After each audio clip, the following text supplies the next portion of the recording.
Dagon, por Howard Phillips Lovecraft. Estou escrevendo isto sob uma forte pressão mental, visto que à noite eu não mais existirei. Meu sofrimento de droga, unicamente o que torna a vida suportável, está acabando. E completamente sem dinheiro, não posso tolerar mais a tortura. Me jogarei na janela deste sótão abaixo na rua sórdida. Não suponham, por minha dependência em morfina, que sou um fraco ou degenerado.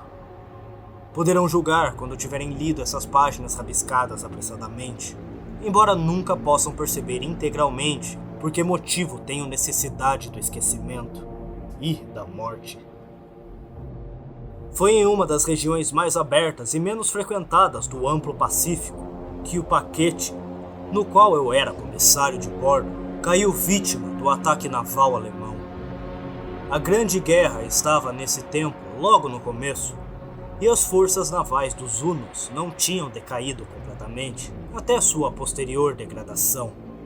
Dessa maneira, nosso navio tornou-se um prêmio legítimo, enquanto nós, de sua tripulação, éramos tratados com toda a integridade e consideração que nos era devida como prisioneiros navais. Tão liberal, realmente, era a disciplina de nossos captores, que 5 dias depois que fomos capturados, eu planejei escapar sozinho num pequeno bote, com água e provisões suficientes para um bom período de tempo.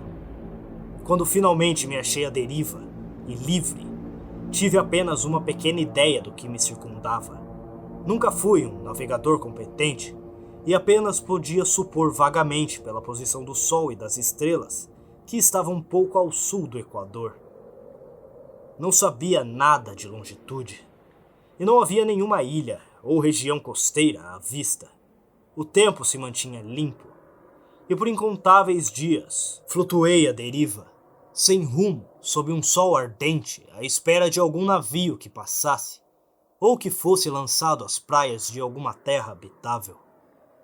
Contudo, nem navio nem terra surgiram, e comecei a desesperar de minha solidão na vastidão intensa do azul inquebrantável.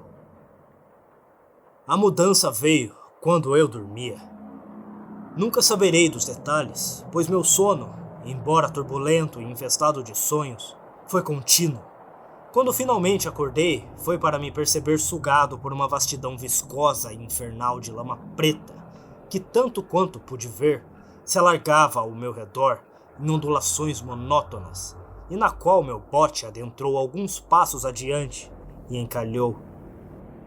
Embora se possa perfeitamente imaginar que minha primeira impressão seria de surpresa perante uma mudança de cenário tão inexplicável e inesperada, fiquei na realidade mais aterrorizado que surpreso, pois havia na atmosfera e no solo apodrecido um caráter sinistro que me congelou até os ossos. A região era pútrida, cheia de carcaças de peixe em decomposição e de outras coisas indescritíveis que vi projetando-se do lado repelente da superfície interminável. Talvez eu não devesse esperar comunicar com simples palavras o indizível horror que pode habitar no silêncio absoluto e na imensidade estéril. Não havia nada ao alcance da voz e nada à vista, exceto uma vasta extensão de lama preta. A inteireza absoluta do silêncio e a homogeneidade da paisagem me oprimiram com um medo nauseante. O sol descia ardente de um céu que me parecia quase negro por sua ausência de nuvens. Era como se refletisse o pântano tinto de preto sob meus pés. Quando me arrastava dentro do bote encalhado, inferi que apenas uma hipótese poderia explicar a minha situação. Algum vulcão inaudito emergiu, uma porção do solo oceânico deve ter sido lançada à superfície, expondo regiões que por incontáveis milhões de anos dormiam ocultas sob as profundezas insondáveis das águas. Tão vasta era a extensão da nova terra surgida sob meus pés que eu não podia detectar o mais tênue rumor das ondas do oceano, forçasse meus ouvidos quanto pudesse. Sequer havia ave marítima investindo sobre criaturas mortas. Fiquei pensando e refletindo durante horas, sentado no bote que, inclinando-se de lado, proporcionou uma leve sombra quando o sol se movia pelos céus. À medida que o dia avançava, o terreno perdia um pouco de seu caráter pegajoso e parecia secar suficientemente de modo a favorecer um percurso breve. Naquela noite, mal dormi, e no dia seguinte, abasteci-me de um fardo com comida e água, preparando-me para uma jornada por terra em busca do mar desaparecido e de um possível resgate. Na manhã do terceiro dia, percebi que o solo estava bastante seco para andar sobre sua superfície com segurança. O cheiro de peixe era de enlouquecer, mas eu estava muito preocupado com coisas mais graves para fazer caso de um mal tão menor, e me pus corajosamente a caminho de um destino desconhecido. Durante o dia todo, avancei constantemente na direção do oeste, guiado por uma elevação ao longe que se erguia mais alta que qualquer outra no ondulante deserto. Naquela noite, acampei e no dia seguinte viajei continuamente no rumo da elevação, embora aquele destino não parecesse tão próximo quanto pensei na primeira vez que o avistei de longe. Perto da quarta noite, alcancei a base do monte que se revelou muito mais alto do que me pareceu de longe. Um vale intermediário destacava o seu acentuado relevo na planície geral. Demasiado exausto para empreender a subida, dormi à sombra do monte. Não sei por que meus sonhos foram tão turbulentos naquela noite, mas antes que a palidez lunar do quarto minguante se erguesse fantasticamente ao longe sobre o leste da planície, acordei suando frio, determinado a não dormir mais. Suportar de novo semelhantes imagens como as que experimentei era demais para mim. E à luz da lua, percebi o quanto tinha sido imprudente ao viajar durante o dia. Sem a luz forte do sol ardente na minha jornada, teria me custado menos energia. Na verdade, agora sentia-me completamente apto a realizar a subida que tinha me intimidado ao pôr do sol. Apanhando meu fardo, iniciei a subida ao topo do monte altoneiro. Disse que a monotonia contínua da planície ondulante era uma fonte de horror vago para mim, mas acho que o meu horror foi maior quando alcancei o topo do morro e vi, do outro lado, abaixo de mim, um incomensurável desfiladeiro, ou cânion, cujos recessos escuros a lua não estava ainda suficientemente alta para iluminar. Senti-me à beira do mundo, olhando da borda o caos impenetrável de uma noite eterna. Em meu terror, perpassou uma remanescência curiosa de O Paraíso Perdido e a ascensão horrenda de Satanás dos reinos disformes da escuridão. À medida que a lua avançava no céu, comecei a ver que as escarpas do vale não eram tão íngremes como tinha imaginado. As saliências e projeções de rochas ofereciam apoios perfeitamente confortáveis para descer, e depois de uns 100 pés o declive diminuía. Impelido por um impulso que definitivamente não sou capaz de analisar, arrastei-me com dificuldade pelas pedras abaixo e, alcançando o declive inferior mais brando, parei, fitando dentro das profundezas estígias, onde a luz ainda não tinha penetrado. Imediatamente, minha atenção foi apanhada por um objeto enorme e peculiar que se erguia abruptamente no declive oposto, a umas 100 jardas diante de mim. Um objeto que brilhava nitidamente aos raios recebidos havia pouco da lua ascendente. Logo me convenci de que era simplesmente um bloco gigantesco de pedra. Mas estava ciente de uma impressão distinta que me dizia que seu contorno e posição não eram inteiramente obra da natureza. Um exame mais atento me arrebatou com sensações que não sou capaz de expressar. Não obstante seu tamanho colossal e sua posição num abismo que se formara no fundo do mar quando o mundo era jovem, percebi que o estranho bloco era, sem dúvida, um monolito perfeitamente talhado, cuja massa bruta tinha recebido a mão artesanal e talvez o culto de criaturas vivas e pensantes. Ofuscado e amedrontado, não ainda privado de uma incisiva excitação de alegria do arqueólogo e cientista, Examinei os arredores mais atentamente. A lua, agora mais próxima do zenite, iluminava misteriosa e vividamente as escarpas ásperas que margeavam o abismo e revelavam um extenso corpo de água que fluía do fundo, serpenteando de longe da vista em ambas as direções e quase lambendo meus pés ali na encosta. De um lado ao outro do abismo, as ondulações banhavam a base do monolito ciclópico, em cujo face eu podia agora vislumbrar inscrições e esculturas rudimentares.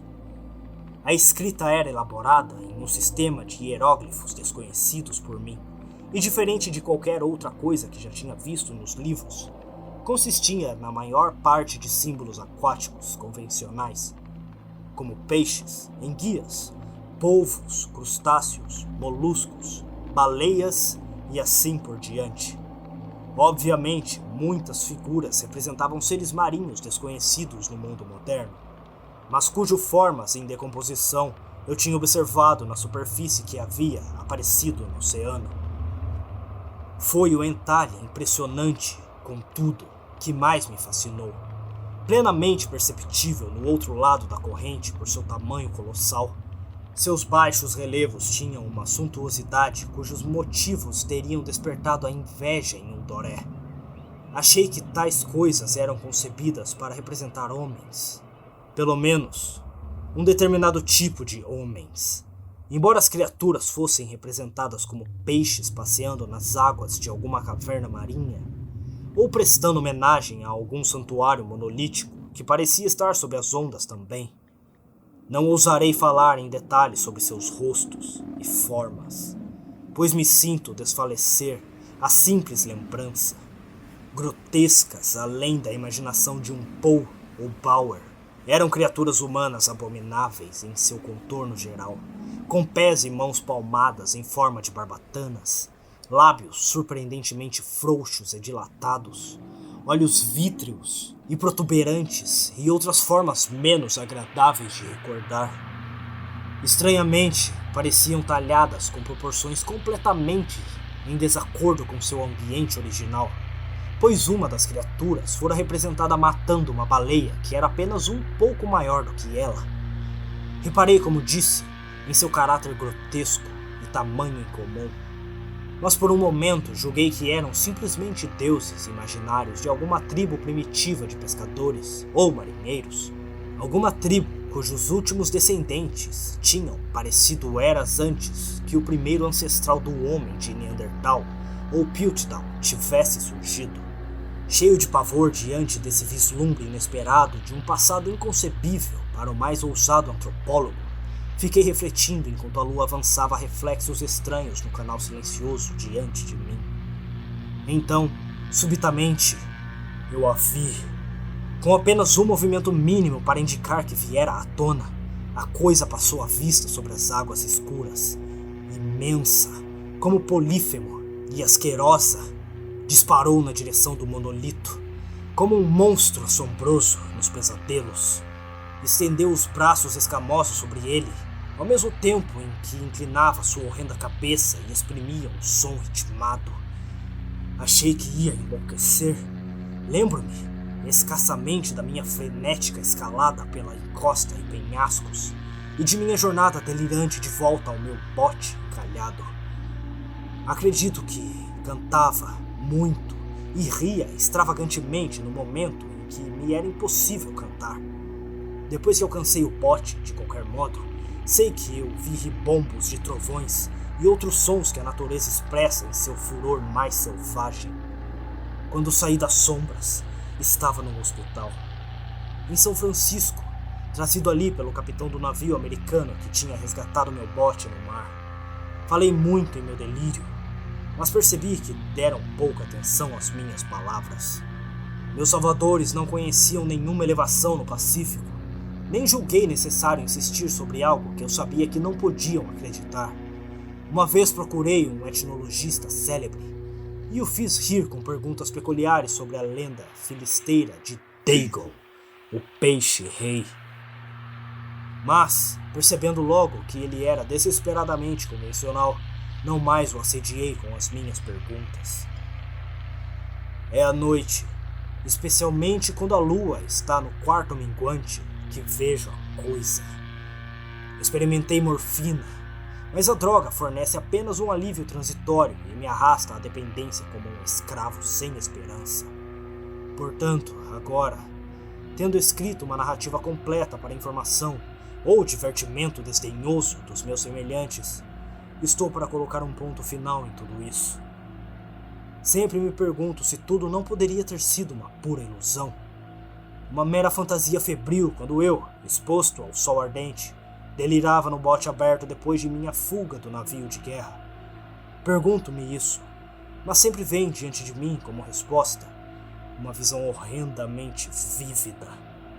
Não posso pensar na profundidade do oceano sem estremecer diante das coisas desconhecidas, inomináveis, que devem neste mesmo instante estar rastejando e patinhando em seu leito viscoso, adorando seus ídolos de pedra antigos e lavrando suas imagens detestáveis em obeliscos subaquáticos de granito molhado.